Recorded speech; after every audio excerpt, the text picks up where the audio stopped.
So over here, this is the DeepSeek interface, and then the interface is quite straightforward. You got a chat a message area right here where you can go ahead and type in something, and then you can simply go ahead and, let's say for example, a chat by pressing enter.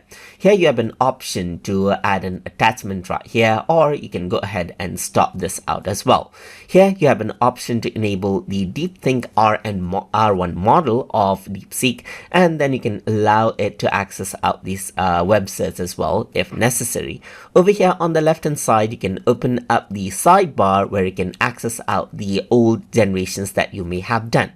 Here you see the get app section right here, which gives a QR code so you can scan with your mobile phone to download app of DeepSeek onto your mobile phone as well. If you were to go to my profile settings right here, then you got an option to log out, contact, delete all chats, and then access these settings right here to change how DeepSeek behaves. And this is the overall interface itself. And once you go around and type in some prompt, you can actually see that you have an option to copy, regenerate it, like or dislike it. So it's kind of like giving review to it right here. And this is it. This is the DeepSeek interface. And to create a new chat, you simply create new chat, and this is what you have. And throughout this tutorial series, we're going to utilize this application to make our everyday lives easier.